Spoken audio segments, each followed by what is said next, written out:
సుప్రభాతం అన్ని దేవాలయాల్లోనూ జరుగుతుంది. కానీ వెంకటాచలంలో జరిగేటటువంటి సుప్రభాతంలో మాత్రం ఒక ఆశ్చర్యకరమైనటువంటి విశేషం ఉంది. అది సుప్రభాతంలో ఉంటుంది, ఏకాంత సేవలో ఉంటుంది, రెండిటిలోనూ ఉంటుంది. ఏమిటో తెలుసా అండి? వెంకటేశ సమోదేవో న భూతో న భవిష్యతి అనడానికి కారణం, వెంకటేశ్వర స్వామి వారు అవతారాన్ని ప్రజల్ని ఉద్ధరించడం కోసమని స్వీకరించి వెంకటాద్రి కొండ మీద ఒక పుట్టలో ఉన్నటువంటి స్థితిలో మొట్టమొదట చతుర్ముఖ బ్రహ్మగారు కదిలేరు. స్వామిని అన్వేషిస్తూ స్వామికి సేవ చేసుకోవాలని మొట్టమొదట బయలుదేరినవాడు బ్రహ్మగారు. బ్రహ్మాధేను శివో వత్స గోపాలి కమలాలయ. పరమశివుడు ఆవుదూడయ్యాడు. అమ్మ లక్ష్మీదేవి గోపకాంతయింది. ఈ ముగ్గురు బయలుదేరి చోళరాజు గారి దగ్గరికి వచ్చారు. ఈ ఆవుని దూడని చోళరాజు గారికి అమ్మారు. ఆవు చాలా బాగుంది, దీని పాలు జాగ్రత్తగా ఉండేటట్టుగా చూడు, జాగ్రత్తగా కాపు కాయని గోపాల బాలుడికి అప్పచెప్పారు. ఈ ఆవు కొన్నాళ్లు బాగానే పాలిచ్చింది. కొన్నాళ్లు పోయిన తర్వాత పాలివ్వడం తగ్గించేసింది. ఎందుకు తగ్గించేసిందని రాణిగారు రాజుగారికి చెప్పింది. రాజుగారు గోపాలుణ్ణి పిలిచారు. పిలిచి, నీవు అప్రమత్తతతో ఆవుని కాపాడలేకపోతున్న కారణం చేత ఆవు పాలు ఎక్కడో వదిలిపెట్టేస్తోంది, ఎవరో పితికేస్తున్నారు. రేపు ఆవు సరిగ్గా పాలివ్వకపోతే నీకు శిరచ్ఛేదనం చేస్తానన్నాడు. అంటే ఆయన భయపడి కంటికి రెప్పలా ఆవుని కాపాడుతున్నాడు. చతుర్ముఖ బ్రహ్మగారు ఉన్నారు ఆవు రూపంలో. ఆ ఆవు అరణ్యానికి మేపడానికి తీసుకెడితే అలా వెళ్ళినట్టుగా వెళ్ళి ఒక వాల్మీకము అంటే పుట్టలో కూర్చున్నటువంటి వెంకటేశ్వర స్వామి వారిని దర్శనం చేసుకుని సమాసిజ్ఞచ్చ వాల్మీకం తుతోష మనసా విధి, ఎంతో సంతోషపడిపోయి సమంతాత్ క్షీరధారయ, ఆ పొదుగు ఆ పుట్ట మీదకొచ్చేటట్టుగా నిలబడి పాలధారలు వర్షించాడు. వర్షిస్తుంటే గోపాలుడికి కోపం వచ్చింది. ఆశయావా, నిన్నింత కష్టపడి కాపాడుతుంటే పుట్టలోకి వదిలిపెడుతున్నావా పాలు, చూడు నిన్నేం చేస్తానోనని ఆగ్రహావేశం. ఎందుకంత కోపం వచ్చింది? ఆ ఆవు పాలు ఇవ్వకపోతే తన కుట్టుక కత్తిరిస్తానన్నాడు రాజు. ఈ కోపంతో చేతిలో ఉన్న గొడ్డల్ని తీసి ఆ ఆవు మీదకి విసిరాడు. ఆ గొడ్డలి వచ్చేస్తోంది. వచ్చి ఆవుకి తగిలితే ఆవు మరణిస్తుంది. ఒకటి, బాహ్యమునందు గోశరీరంతో ఉంది కాబట్టి గోమరణం. రెండు, గోవు రూపంలో ఉన్నవాడు చతుర్ముఖ బ్రహ్మగారు, బ్రహ్మగారికి తగులుతోంది. బ్రహ్మగారెవరు? ఆయన నాభికమలం నుంచి ఆవిర్భవించినటువంటి శ్రీమన్నారాయణుడి బిడ్డడు. కాబట్టి ఇప్పుడు లోకానికి మొదటి పాఠం చెప్పాలి. అన్నిటికన్నా రక్షింపబడవలసినది ఇది, ఆవుల్ని రక్షించాలి. కాబట్టి ఆవుల్ని రక్షించాలి కనుక వెంటనే అప్పటి వరకు పుట్టలో ఉన్నటువంటి వెంకటేశ్వర స్వామి వారు గభాలన పైకి లేచారు, ఆవుకి దెబ్బ తగలకుండా. ఆ గొడ్డలి వచ్చి వెంకటేశ్వర స్వామి వారి తలకి తగిలింది. కుఠారాణే తితీక్ష్ణేన తాడితో వెంకటేశ్వర సప్తతాళ ప్రమాణేన అని 7 తాడి చెట్లంతెత్తు రక్తస్ఫూర్తి రభూస్తథా, పెద్ద రక్తధార చిమ్మింది ఆయన తలలోంచి. అంత రక్తాన్ని చూసేటప్పటికే ఆ గోపాలుడు అక్కడే పడి శరీరాన్ని వదిలిపెట్టాడు. ఈ ఆవు అంబారావం చేస్తూ వెళ్లి చోళరాజును తీసుకొచ్చింది. ఆ చోళరాజు ఏమిటి ఆవిలా అరుస్తోందని ఆవుతో వచ్చాడు. అక్కడ నెత్తుటి ఏరు, పడిపోయిన గోపాలుడు ఇవన్నీ చూసి ఆయన తెల్లపోతే అప్పుడు శ్రీనివాసుడు ఆ పుట్టలోంచి పైకొచ్చి శపించాడు. ఏమయ్యా, నీ దగ్గర పనిచేసేటటువంటి వాళ్ళు చేసిన తప్పు ఎంత తప్పో తప్పుకు తగిన శిక్ష వెయ్యాలి. నువ్వో ఆవు పాలివ్వకపోతే ఏకంగా కుత్తుకు కత్తిరించేస్తాన్నావు. ఆ కోపంతో వాడు గొడ్డలి విసిరాడు. ఆ గొడ్డలి ఆవుకు తగలపోయింది. ఆవుని రక్షించడానికి నేను పైకి లేచాను, ఆ గొడ్డలి నాకు తగిలింది, నా నెత్తురి ఇంత పారింది. దీనికంతటికీ నువ్వే కారణం కనుక పిశాచోభవ దుర్బుద్ధే మద్దుఃఖాద అనకర్మణ, నీవు పిశాచమగుదువుగాక అని శపించారు.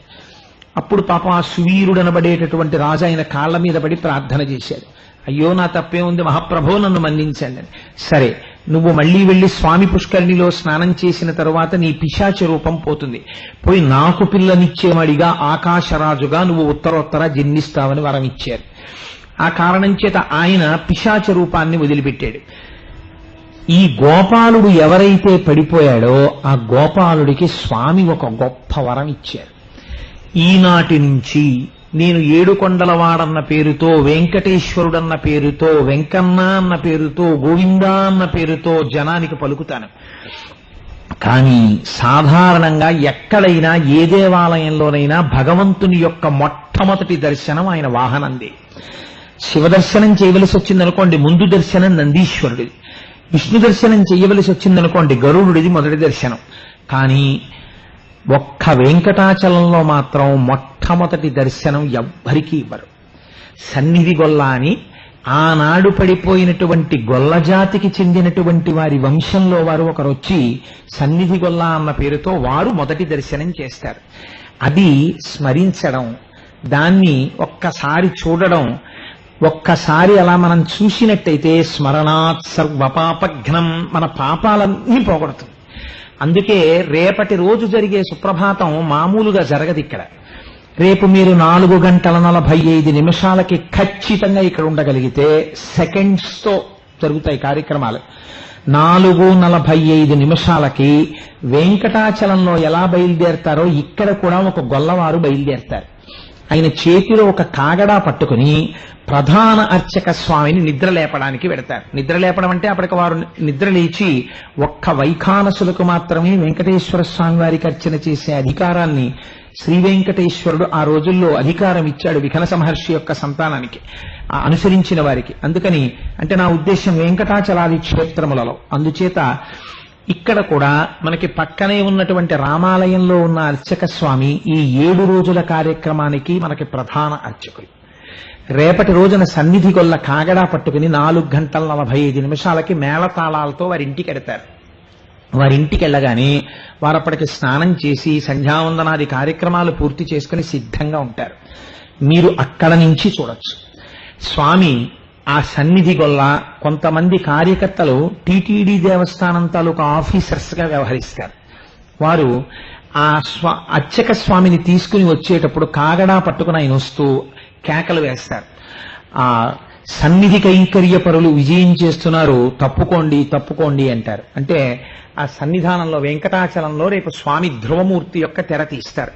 ఇవాళ రాత్రి ఇప్పుడు మీరు మనందరం వెళ్ళిపోయిన తర్వాత 8 గంటలకి అంకురార్పణ చేసి ధ్రువమూర్తిని వేదిక మీద పెడతారు. అంటే రేపు ఆ క్షణం అయ్యేటప్పటికి ఇంకా స్వామివారు ప్రాణప్రతిష్ఠ జరిగి వెంకటేశ్వరుడై నిలబడతాడు. ఇవాళ రాత్రి ప్రమాణం ఏమిటో తెలుసా అండి? వెంకటేశ్వర స్వామి వారి పాదార్చన చెయ్యడం కోసమని చతుర్ముఖ బ్రహ్మగారు బయలుదేరొస్తారు. చతుర్ముఖ బ్రహ్మగారు బయలుదేరొస్తున్నారు కాబట్టి ఆయనతో పాటుగా 33 కోట్ల మంది దేవతలు వస్తారు ఇవాళ రాత్రి. వారు వచ్చి లోపలికి వెడతారు. లోపలికి వెళ్లేటప్పటికి బ్రహ్మగారు స్వామి పాదాలు కడగడానికి పాత్రలో తీర్థం సిద్ధంగా ఉండాలి. అందుకని ఒక పెద్ద పాత్రలో కొంత జలాన్ని సిద్ధంగా ఉంచుతారు, కొంత గంధాన్ని అట్టే పెడతారు. ఇవాళ రాత్రి చతుర్ముఖ బ్రహ్మగారు దేవతలు వచ్చి ఆలయంలోకి వెళ్లి స్వామికి తీర్థం ఇస్తారు. ఆయన పాదాలు కడుగుతారు. చతుర్ముఖ బ్రహ్మగారి చేత్తో ముట్టుకుని విడిచిపెట్టినటువంటి ఆ బ్రహ్మతీర్థాన్ని రేపు సుప్రభాతం ఎవరు చూస్తారో వాళ్ళందరికీ తీర్థంగా ఇక్కడిస్తారు. ఆ సన్నిధి గొల్ల వెళ్లి కాగడాతో ఆ ప్రధాన అర్చకుణ్ణి తీసుకుని వస్తారు. గేటు తీసేటప్పుడు ఎవరు పడితే వారు తీయకూడదు. ఆలయ ద్వారాన్ని తీసేటప్పుడు ప్రధాన అర్చకుడు కుంచకోల అని ఒకటి భుజం మీద వేసుకుని వస్తారు. దాన్ని తిప్పితే తాళం మూడుతుంది. పేష్కార్ అని చెప్పి ఆలయం తరపున ఒక అధికారి ఉంటారు. గోపాలకృష్ణ గారు ఆ పాత్ర పోషిస్తారు పేష్కార్గా. అందుకని రేపు వారు వచ్చి మొట్టమొదట తాళం కప్ప గోపాలకృష్ణ గారు తీస్తారు. ఆ గడియని కుంచకోలతోటి ప్రధాన అర్చకులు తీస్తారు. తీసిన తర్వాత వారి వెనకాతలే వైఖానసుల బృందం వస్తుంది, సన్నిధి గొల్ల వస్తారు. మన అందరం కూడా ఏమీ అక్కర్లేదు, స్నానం చేసి వస్తే చాలు. 5 అయ్యేటప్పటికీ సుప్రభాతం ప్రారంభం అవుతుంది. అందరం ఇక్కడ నిలబడి ఏకకంఠంతో చదువుతాం. సరిగ్గా చదవడం రాని వాళ్ళు మెల్లిగా చదువుకోండి, నోట్లో చదువుకోండి, అపభ్రంశం చేయకండి. కౌసల్యా సుప్రజా రామ పూర్వా సంధ్యా ప్రవర్తతే అని మొదలెడతారు. ఇలా మొదలెట్టగానే సన్నిధి గొల్ల మొట్టమొదట కాగడా పట్టుకుని ఆలయం లోపలికి వెడతారు. లోపలికి వెళ్లి ధ్రువమూర్తిని మొట్టమొదట ఇలా కాగడా పైకెత్తి ఆపాదమస్తకం చూస్తారు. ఇవాళ రాత్రి స్వామి ఉత్సవమూర్తుల కోసం అని చెప్పి ఒక కొత్త మంచం చేయించారు, ఒక చిన్న మంచం. ఆ చిన్న మంచాన్ని వహించడానికి దానికి కవాటాలుంటాయి. ఆ మంచం మీద మెత్తటి పరుపు వేసి తలగడలు పెట్టి ఇవాళ రాత్రి స్వామికి సర్కార్ సేవ అంటారు. అంటే ఏమి కీర్తనలు అవి లేకుండా శయనించి ఇస్తారు. స్వామి పడుకుంటారు. రేపు వెళ్లి తప్పట్లు కొడతారు. తప్పట్లు కొట్టి స్వామి సుప్రభాతం పలుకుతున్నారు లేవండి అంటారు. అంటే లేస్తారు. లేవగానే ఈ ఉత్సవమూర్తుల్ని తీసుకెళ్లి ప్రధానమూర్తి యొక్క పాదముల దగ్గర పెడతారు. జీవస్థానం అంటారు దాన్ని. అక్కడ పెడతారు. పెట్టి మనమందరం సుప్రభాతం చదవడం పూర్తి చేయగానే తెర తీస్తారు. తెర తీయగానే మీరు వెంకటాచలంలో ఏది చూడాలని ఉవ్విళ్ళూరుతామో మనందరం అది రేపు మనందరం చూడొచ్చు. సన్నిధి గొల్ల ఒక్కసారి కాగడా వెలుతురులో దేవాలయం చుట్టూ ఆ లోపల తిరిగి అక్కడ కొన్ని దీపాలను వేసి ఉంచుతారు, ఒత్తులు. ఆ ఒత్తులు వెలిగించి ఆయన కిందకి దిగుతారు. దిగిన తర్వాత అర్చక స్వామి లోపలికి వెళ్లి స్వామివారికి లఘువుగా ఒక్కసారి ఆ మంత్రంతో ముఖ ప్రక్షాళనం చేయించి మొట్టమొదట ఒక తట్టలో స్వామికి తమలపాకులు వేసినటువంటి తాంబూలం, కొద్దిగా పంచదార, పాలు, వెన్నపూస వీటిని నివేదన చేస్తారు. రేపు మీ అందరూ సుప్రభాతం అయిపోయాక కూర్చుని చూడొచ్చు. అయిపోగానే సన్నిధి గొల్లకి ఆ తాంబూలాన్ని బహుకరిస్తారు. తర్వాత ఇక్కడ ఒక 100 మంది ఆర్జిత సేవా గృహస్థాస్ ఉన్నారు. ఇందులో వాళ్ళకి పాసులు ఇచ్చారు. ఈ 100 మంది ఆర్జిత సేవా గృహస్థాస్ దంపతులు కూడా తప్పకుండా పురుషులు పంచె కట్టుకునే రావాలి. పంచె కట్టుకోవడం రాకపోతే తెల్లటి లుంగి కట్టుకుని రావాలి. పైన చొక్కా కాని బనీన్ కాని ఉంటే ఒప్పుకోరు. ఉత్తరీయం వేసుకుని లోపలికి వస్తే రేపు ఇక్కడ బ్లాంకెట్ వేసేసి నెంబర్స్ వేసేసి ఉంటాయి. వాళ్ళు ఎంత మంది జనం ఉన్నా కూడా వాళ్ళ పాస్ చూపించి వాళ్ళు వచ్చేసి కూర్చోవచ్చు. మిగిలిన మనందరం అలా చుట్టూ నిలబడతాం. నిలబడి కూర్చుని మనందరం చూస్తాం. వాళ్ళకు చిన్న లాంజ్ ఇచ్చేస్తారు ఇలాగ. అందులో వాళ్ళు కూర్చుంటారు. తర్వాత ఈ సుప్రభాతం అయిపోగానే స్వామికి నివేదన చేసినటువంటి వెన్న మొదలైనవి ఆర్జిత సేవా గృహస్థాస్కి ఇస్తారు ప్రసాదంగా. బ్రహ్మతీర్థం అందరికీ ఇస్తారు. తర్వాత స్వామివారికి చక్కగా లఘువుగా అభిషేకం జరుగుతుంది. అంటే ప్రధానమూర్తికి శుక్రవారం నాడే జరుగుతుంది అభిషేకం. అసలు శుక్రవారం నాడు జరిగేటటువంటి కార్యక్రమం మకుటాయమానం. రేపు ఉత్సవమూర్తులకి లఘువుగా అభిషేకం జరుగుతుంది. అంటే స్నానం చేయించినట్టు. అయిపోయిన తర్వాత స్వామికి వస్త్రాలంకారం చేయించి వెంకటాచలంలో లాగే ఉత్సవమూర్తుల్ని పక్కన పెట్టి స్వామికి తోమాల చేస్తారు. ఈలోగా ఒక ఆశ్చర్యకరమైన సందర్భం ఉంటుంది. అది వెంకటాచలంలో అయితే మనం ఎవరం చూడ్డానికి కుదరదు. స్వామిని దర్బార్ చేయడానికి ముందుకొస్తారు. అంటే ఒక మంచి పీఠం వేస్తారు. 2 సింహాసనాలు తయారు చేయించారు. ఆ సింహాసనంలోకి వచ్చి స్వామి ఉభయనాంచారులతో కూర్చుంటారు. కూర్చున్న తర్వాత గొడుగు పడతారు స్వామికి. గొడుగు పట్టిన తర్వాత మొట్టమొదట ఇక్కడ ఉన్నటువంటి వైఖానస బృందంలోంచి ఒకరు వెడతారు. వెళ్లి స్వామి దగ్గర చేతులు కట్టుకుని వంగి ఆయన పాదాలకి నమస్కారం చేసి శ్రీనివాసుడై లోక పరిపాలకుడై కూర్చుని ఉంటాడు. ఆయనకి పంచాంగం చెప్తారు. స్వామి ఇది వ్యయనామ సంవత్సరం, జ్యేష్ఠమాసం, కృష్ణపక్షం, పాడ్యమి అని పంచాంగం చెప్తారు. చెప్పగానే స్వామివారు పొద్దున్నే తన దగ్గరికి వచ్చి పంచాంగం చెప్పినటువంటి బ్రాహ్మణుడికి 13 డబ్బాల బియ్యాన్ని బహూకరిస్తారు. ఇది వండుకోమని. 13 డబ్బాల బియ్యాన్ని దానం పుచ్చుకొని ఆయన కిందికి దిగుతూ వెంకటాచలపతికి ఆశీర్వచనం చేస్తారు. నిత్యైశ్వర్యోభవ, నీవు నిత్యైశ్వర్యవంతుడవగుదువుగాక అని. ఆ కొలువులో రేపు అది మీరు చూడొచ్చు. ఇక్కడ ఇది అవగానే ఆలయ పేష్కారు వారు అనగా మన గోపాలకృష్ణ గారు వారు లోపలికి ఆ స్వామి దగ్గరికి వెళ్ళి ఆ చొక్కా బనీను తీసేసి నడుముకు ఉత్తరీయం కట్టుకుని చేతులు కట్టుకుని స్వామివారికి విజ్ఞాపన చేస్తారు. స్వామి, నిన్నటి రోజున మీకు హుండీలో ఇంత ఆదాయం వచ్చింది. ఎందుకు చెప్తారో తెలుసా అండి? ఆ హుండీలో 5 పైసలు వేసినా సరే అది మర్నాడు ఎవరు వేశారో స్వామి తెలుసుకుని ఫలితాలు ఇస్తారు. అందుకే అలాగే అందరూ అనుగ్రహింపబడాలనే ఆ హుండీని ఇక్కడ పెట్టారు. ఇప్పుడు ఈ సభ అయిపోయిన తర్వాత ఇవాళ ఇక్కడ సభలో ఉన్న వాళ్ళల్లో ఎవరో 2 ఎంచుకుంటారు. ఎంచుకుని 2 ఉండమని చెప్తారు. ఉండమని అందరూ వెళ్ళిపోయిన తర్వాత హుండీ తీసి లోపల కౌంట్ చేస్తారు. ఎవరో పబ్లిక్ లో 2 సమక్షంలో ఆ హుండీ లెక్క పెడతారు. ఎందుకంటే ఎంత వచ్చింది అన్నది తెలియాలి కాబట్టి. అది రేపొద్దున్న గోపాలకృష్ణ గారు అక్కడ చెప్తారు. స్వామి, ఫలానా 2 సమక్షంలో నిన్న హుండీ లెక్క పెట్టాం.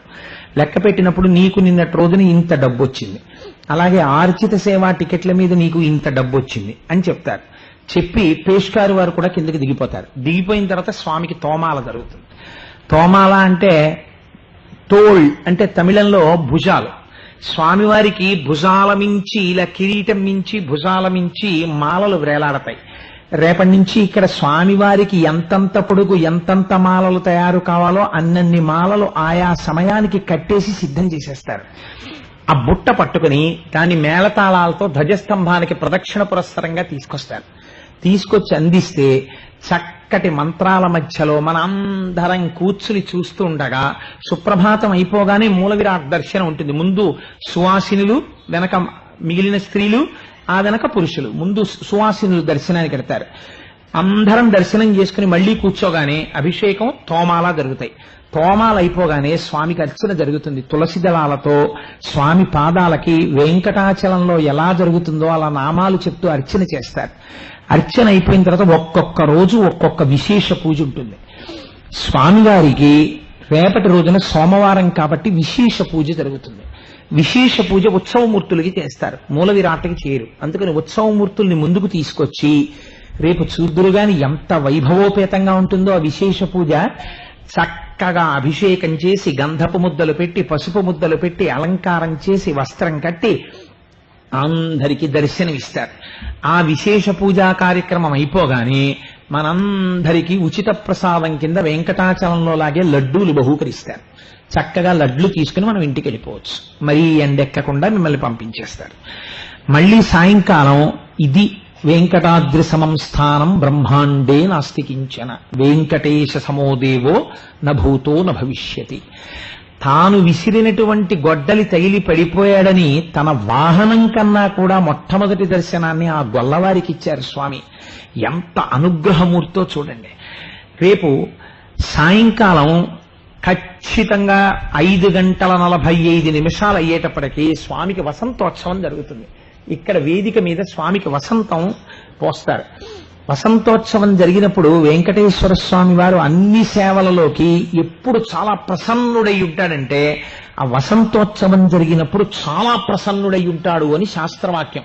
ఇప్పుడే నేను ఉపన్యాసానికి వచ్చే ముందు ఎందుకో ఖాళీగా బయలుదేరుతూ ఎందుకో క్యాజువల్ గా ఓ పుస్తకం తీసి ఇలా అన్నాను. అనగానే వసంతోత్సవం అని వసంతోత్సవానికి సంబంధించిన వ్యాఖ్యానంలో ఇటాలిక్స్ లో ఇంగ్లీష్ లో రాసింది, those who wish prosperity should participate in Vasantotsavam అని. అంటే ఎవరైతే అభ్యున్నతిని కోరుకుంటారో, ఎవరైతే ఆర్థికంగా పటుత్వాన్ని కోరుకుంటారో, ఐశ్వర్యాన్ని కోరుకుంటారో అటువంటి వారందరూ వసంతోత్సవం చూడాలి. వసంతోత్సవం గొప్పతనం ఏమిటో తెలుసా అండి? ఆయన వసంతం ఆడుకుంటాడు అప్పుడు భార్యలతోటి. ఎంత జుబిలియంట్ అంటే అంత ప్రసన్నమూర్తి అయి అంత సంతోషంగా ఉంటాడు. ఆ వసంతోత్సవం మంత్రాలతో జరుగుతూ ఉండగా రేపు మీరు చూద్దురు గాని. ఈ వసంతానికి ఉన్న గొప్పతనం, దంపతుల మధ్య ఏమైనా కొంచెం అరమరికలు ఉంటే స్వామివారి వసంతోత్సవం జల్లినటువంటి వసంతాన్ని చల్లితే ఆ అరమరికలు పోయి వాళ్ళు చక్కటి జీవనాన్ని చేస్తారు అని ప్రమాణం. అందుకే కొంచెం పరిజ్ఞానం ఉన్నటువంటి పెద్దలున్న చోట పిల్లలకి పెళ్లిళ్ళు అయిన తర్వాత వసంతోత్సవం బుక్ చేసుకుని ఒకసారి వెంకటాచలంలో వసంతోత్సవం చేయిస్తారు దంపతులతో వసంతం చల్లించడానికి. అందుకే వసంతోత్సవం మీద 10 మందిని పంపిస్తారు, వెనక పెద్దవాళ్ళు కూడా వస్తారు. కాబట్టి రేపు ఎవరైనా కొత్తగా పెళ్ళైనటువంటి దంపతులు ఆ వసంతం చల్లించుకోవాలంటే, కొత్తగా పెళ్ళైన దంపతులు అంటే నాలా 1985లోనో 84 పెళ్ళైన వాళ్ళు ఎన్రోల్ చేసుకోకండి దానికి. మనం సీనియర్ దంపతులం. ఈ మధ్య కాలంలో పెళ్ళైన వాళ్ళు, ఒక 6 నెలల లోపు పెళ్ళైన వాళ్ళు ఎవరైనా ఉంటే అలాంటి దంపతులు ముందు రామాయణం, తర్వాత భాగవతం, తర్వాత వెంకటాచలం వైభవం. అంటే స్వామి తాను రావడానికి, కాకినాడ వాళ్ళందరికీ తాను దర్శనమివ్వడానికి ఎన్ని సంవత్సరాల క్రితం ప్రాతిపదిక వేసుకున్నాడో చూడండి. ఈనాటికి వెంకటాచలపతిగా రేపు ఉదయం నుంచి రావడానికి సమాయత్నం అవుతున్నాడు. ఇవాళ రాత్రి నుంచి చతుర్ముఖ బ్రహ్మగారితో సహా దేవతలందరూ రావడం ప్రారంభం చేస్తారు. ఇంకా మన జీవితాలు ఎంత అదృష్టం. రేపు ఇక్కడ ఉపన్యాసం పూర్తవగానే స్వామి అలా బయలుదేరి రామచంద్రమూర్తిని, బేడి ఆంజనేయ స్వామిని చూసి చక్కగా అలా బయలుదేరి మేనాలో ఇలా లోపలికి వస్తారు. ఇలా లోపలికి వచ్చి సహస్రదీపాలంకార మంటపంలోకి వెడతారు. రేపు అక్కడ వేద పండితులు కూర్చుంటారు, మేళతాళాలు మంగళవాయిద్యం చేసేవాళ్ళు కూర్చుంటారు. అన్నమాచార్య కీర్తనలు పాడడంలో నిష్ణాతులై మంచి సంగీత విద్యను అభ్యసిస్తున్న వాళ్ళు ఉత్తరోత్తర వృద్ధిలోకి రావాలని కొంతమంది పేర్లు తీసుకుని ఒక్కొక్క రోజు ఒక్కొక్కరికి అటువంటి వారికి అవకాశం ఇచ్చారు. వారు అన్నమాచార్య వంశీయులతో సమానమైన గౌరవం ఇచ్చినట్టు వారికి. వారు రేపు అక్కడ కూర్చుంటారు. స్వామి ఉయ్యాల ఊగుతూ ఉంటారు. అవన్నీ దీపాలు పెట్టి దీపాలు వెలిగిస్తారు. వెంకటాచలంలో వెలిగినట్టే వెలుగుతుంటాయి. సహస్ర దీపాల మధ్యలో స్వామి మెల్లగా మంద్రంగా ఊయల ఊగుతుంటే స్వామివారి మీద వేద పండితులందరూ వేద పన్నం చెప్తారు. పన్నం అయిపోగానే మంగళవాయిద్యం ఉంటుంది. మంగళవాయిద్యానికి వేద పన్నంకి మధ్యలో ఎవరు రేపటి రోజున స్వామికి కీర్తన చేయడం కోసం అని చెప్పేసి ఆ దేవస్థానం వారి చేత ఒప్పుకోబడ్డారో లేదా దేవస్థానం వారి చేత ఆహ్వానింపబడ్డారో వారు రేపటి రోజున స్వామికి 2 కీర్తనలు చేస్తారు. ఆ 2 కీర్తనలు అయిపోయిన తర్వాత స్వామి బయలుదేరి వెంటనే అక్కడికి వెళ్ళిపోతాడు ఏకాంత శయనానికి. ఏకాంత శయనం కోసమని స్వామి ఏకాంత సేవ టికెట్ దొరకడం అంటే ప్రయర్ బుకింగ్ లేదు వెంకటాచలంలో. మీరు ముందు రోజు రాత్రి 1 గంట వరకు కూర్చుంటే లైన్లో ఆ రోజు ఉంటే దొరికితే మీరు లోపలికి వెళ్ళగలరు. ఇక్కడ మీరు చూడొచ్చు తరిగొండ వెంగమాంబ గారి ముగ్గుని వేస్తారు. రేపు తరిగొండ వెంగమాంబ గారి ముగ్గు వేసి స్వామివారిని చక్కగా మంచం తీసుకొచ్చి మన అందరం చూస్తూ ఉండగా ఆ మంచం మీద పువ్వులు పరిచి మెత్తటి పరుపు వేసి 2 దిళ్లు పెట్టి ఉభయనాంచారులతోటి స్వామిని పడుకోబెడతారు. స్వామివారి పాదాల వైపు ఒక దీపం ఉంటుంది. ఆ దీపపు ఒత్తిని మళ్లీ ఏకాంత శయనం సమయంలో వెలిగించేటటువంటి అధికారం సన్నిధి గొల్లది. మళ్లీ ఆయన వచ్చి ఒకసారి ఆ దీపాన్ని వెలిగిస్తారు. ఆఖరణ ఇచ్చేటటువంటి హారతి తరిగొండ వెంగమాంబ గారి హారతి. స్వామివారు నిద్రపోయే ముందు ఎండు కొబ్బరి, గసగసాలు, పటికి బెల్లం ఇవన్నీ కలిపి నివేదన చేస్తారు. నివేదన చేసి ఏకాంత శయనం అవుతుండగా మళ్లీ అన్నమాచార్య వంశీయులొచ్చి చక్కటి స్వామికి నిద్ర పట్టడానికి వీలైనటువంటి రీతిలో ఒక చక్కటి కీర్తన పాడతారు. అది రేపటి రోజున ఎవరు ఆహ్వానింపబడ్డారో వారే ఏకాంత శయనం సమయంలో కూడా అన్నమాచార్య కీర్తన పాడతారు. పాడుతుండగా స్వామివారు చక్కగా అక్కడ పవళింపు సేవ స్వీకరిస్తారు. మనందరం ఆ పవళింపు సేవ చూసిన తరువాత అప్పుడు మళ్లీ స్వామికి నివేదన చేసినటువంటి ఎండు కొబ్బరి, పటికి బెల్లంతో కూడినటువంటి ఆ పదార్థాన్ని మనకి ప్రసాదంగా ఇస్తారు. చక్కగా మనం అందరం ఆ ప్రసాదం తీసుకుని కళ్ళకద్దుకుని నోట్లో వేసుకుని ప్రశాంతంగా చక్కగా ఇల్లు చేరుకుని హాయిగా పడుకుని మళ్లీ తెల్లవారేటప్పటికి పరిగెత్తుకుంటూ వచ్చేయడమే స్నానం చేసి. వచ్చేస్తే మళ్లీ సుప్రభాతంతో ప్రారంభం.